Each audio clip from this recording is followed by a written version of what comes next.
Então, meus amados irmãos, vamos aprender o que o Evangelho nos ensina. Eu falei um pouco aqui de escatologia, vamos entrar num assunto aqui mais simples. O que é que o Evangelho nos ensina? Que todos nós estamos perdidos. Não há um bom sequer sobre a face da terra. Todos estão julgados e já estão condenados. O único meio de salvação, o Evangelho ensina que é Jesus. Não é ali, nem aqui, nem acolá. Não é obra, nem caridade, nem bondade, nem religiosidade, nem instituição A, B ou C. O único meio de salvação é Jesus. E nós temos que crer nele, conhecer a ele, para ser salvo, para ser liberto. A palavra de Deus diz que Jesus é a porta. Ele é a porta. Ele não é uma porta. Isso quer dizer que ele é o único meio de acesso do homem chegar a Deus. É entrando por ele, que é a porta. Não tem outro meio de acesso a Deus. O próprio Jesus disse isso. João capítulo 9, versículo 10. Eu sou a porta. E se alguém entrar por mim, salvar-se-á. Entrar por ele. Ele não disse para entrar, para viver uma vida com Deus em nenhum lugar. É por ele. A palavra de Deus nos ensina que o Evangelho, nós estamos aprendendo aqui o que o Evangelho nos ensina. O Evangelho de Cristo Jesus, que é o poder de Deus para salvar todo aquele que crê, está lá revelado isso em Romanos 1,16. O Evangelho, ele nos ensina que Jesus é o caminho, a verdade e a vida. E ninguém vai ao Pai senão por ele. Então, logo, não tem outro caminho, não tem outra verdade em nenhum lugar para o homem estar vivendo para Deus. Não tem outro meio de ter vida com Deus em nenhum lugar. Não tem outro meio para o homem chegar a Deus se não for por Jesus. Jesus não mandou crer em igreja verdadeira. Jesus mandou crer na verdade, que é Ele. Jesus não mandou seguir nenhuma igreja que é verdadeira. Jesus mandou seguir a Ele, que é a verdade.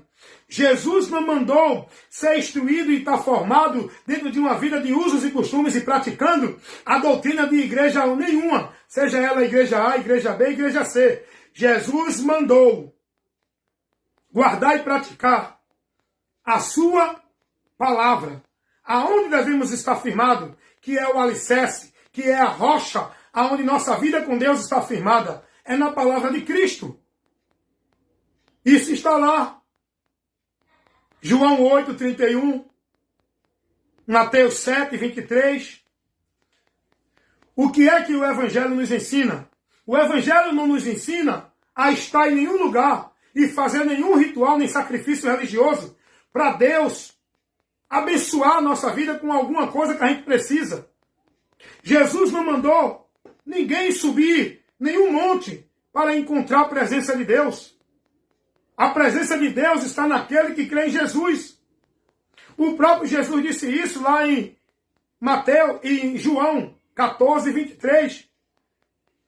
Que ele habita em nós. Não é ali, nem aqui, nem acolá. Ele não mandou ir adorar a ele em nenhum lugar restrito, exclusivo, como hoje se ensina. O Evangelho não ensina isso. O Evangelho não ensina você a estar dentro de nenhum templo, seja ele qual for, criado pelo homem, porque o templo dos judeus era um só, que era aquele que foi destruído lá em Israel. Hoje, os homens em todos os lugares levantaram um bocado de estrutura de alvenaria e usaram o nome lá de templo, fazendo o povo entender que ali é a casa de Deus, o lugar central de adoração, o lugar central, exclusivo, onde Deus está, para o povo encontrar e adorar a Deus. O Evangelho não ensina isso. E quando eu digo o Evangelho não ensina isso, Jesus não ensinou isso. Porque o Evangelho é Cristo, o que ele ensinou. Jesus não ensinou essa forma de vida que o povo hoje vive achando que é de Deus. Jesus não ensinou ninguém. Está vivendo dentro de rituais de sacrifício, de obrigações, de flagelo, penitência, ritual religioso. Jesus não ensinou isso. A você estar ali no local, viver um ritual, um cerimonial, dentro de movimento de campanha, de pacto, de voto, disso, daquilo, outro, para Deus operar. Jesus não ensinou isso. Olha o que Jesus vai ensinar. Lá em João capítulo 15, versículo 7. Se vocês estiverem em mim, e as minhas palavras estiverem em vós, pedis tudo o que quiseres e vos será feito. Ele não mandou, vá pedir a Deus ali, aqui e acolá. Vá para ali fazer uma campanha de oração para Deus te abençoar. Vá fazer o sacrifício, vá fazer a oferenda. Vá pagar a promessa para Deus te dar a tua bênção. Vá subir montanha, vá subir morro com lata na cabeça. Vá para a campanha da vitória, a campanha da marcha, a campanha da chave para Deus te dar a chave da tua vitória. Não, Ele é a chave. A minha vitória, eu não preciso de nenhuma chave para abrir porta para mim. Jesus é a porta aberta aonde eu tenho a vitória. Ele é a minha vitória. O que disse Paulo, escrevendo aos Coríntios, na sua primeira carta, capítulo 15, versículo 57. Mas graças a Deus, que já nos deu a vitória. Ele não vai dar, Ele já nos deu a vitória. Por meio de nosso Senhor Jesus Cristo. Não foi por meio da campanha. Não foi por meio da vida de nenhuma instituição, igreja, cumprindo a devoção, o mandamento, a ordenança. Não. É por meio de Cristo. Quando eu creio em Jesus e estou na palavra dele, eu tenho somente que esperar. Esperar com confiança no Senhor. Esperar com a convicção. Esperar com a firmeza. Esperar com a certeza que quem me promete, quem me garante, não é o homem que dirige um movimento religioso anátema. Quem me garante não é o meu ritual religioso, não é a minha oferta religiosa, não é o meu sacrifício religioso, não é eu estar dentro de campanha, de pacto, de voto para eu ter a vitória, não. Quem me garante é Jesus. Eu tenho que esperar, confiar, acreditar naquele que é fiel e poderoso para cumprir suas promessas. Não é promessa de homem que diz que Deus vai fazer, é a promessa de Cristo que já fez o que nós precisamos em nossas vidas, para nos tirar da maldição, para nos tirar da condenação, para nos fazer mais que vencedor. Nós não precisamos de campanha de vitória para alcançar a vitória. Nós não precisamos de campanha de libertação para nenhuma libertação. Todos aqueles que estão em Cristo é mais que vencedor. Já estamos libertos. Se estivermos em Cristo.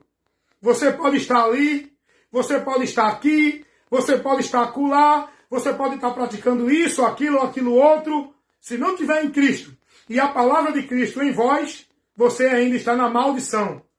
Com tudo que você faça, viva ou ganhe, está na maldição. A bênção é Cristo, a palavra dele. Nós temos que crer em Jesus e andar, ser instruído, ser dirigido, viver uma regra de fé e prática pela palavra de Cristo. Muita gente aí diz que crê em Jesus, mas está andando pela palavra, pela doutrina, pela instrução, pelos preceitos dos homens dentro das religiões ou igreja. E Jesus vai dizer que esse povo adora a Deus em vão. Por que adoram a Deus em vão? O Evangelho nos ensina isso. Jesus mostrou isso. Porque esse povo está buscando uma vida com Deus, não pela palavra, não através de Cristo, naquilo que Jesus ensinou. Esse povo está buscando, a maioria da humanidade que vive dentro do sistema religioso, estão buscando chegar a Deus pelos méritos da religião, das práticas, das obrigações, das ordenanças, dos sacrifícios, dos rituais, dos cerimoniais, da boa obra, da caridade. E o caminho não é esse para a gente se dirigir a Deus, é Jesus pela palavra de Cristo.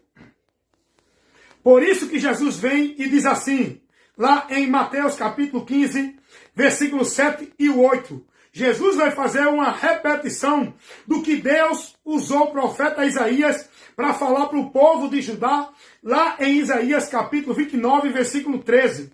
Jesus vai citar para os religiosos judeus na época de Jesus. Jesus vai dizer: esse povo me honra com os lábios, mas o coração está distante de mim, porque em vão me adoram, seguindo preceitos que são de homens e não de Deus. Quem é este povo que Jesus está dizendo aí? Quem é este povo que me adora em vão, que Jesus está dizendo aí? São os religiosos. Jesus está se dirigindo aos religiosos, ao povo que estava vivendo dentro da religião, como se fosse chegar a Deus. Jesus está se dirigindo aos fariseus, aos religiosos, os líderes da religião, que levavam o povo a viver na cegueira. Era um cego guiando o outro cego. Por isso que Jesus vai dizer: este povo me honra com os lábios. Este povo quem? Os religiosos. que estão dentro das religiões. Este povo me honra com os lábios, mas o seu coração está distante de mim. O que é o coração que está distante de Deus? É o entendimento. O entendimento está bem longe de Deus. Não tem entendimento de Deus. Não conhece a direção de Deus. Não conhece o caminho de Deus. Não conhece a verdade de Deus. Estão seguindo uma vida com Deus cega, dirigida por cegos, dentro de religião, não por meio de Cristo, que é a luz de Deus que nos guia. Jesus é o nosso guia.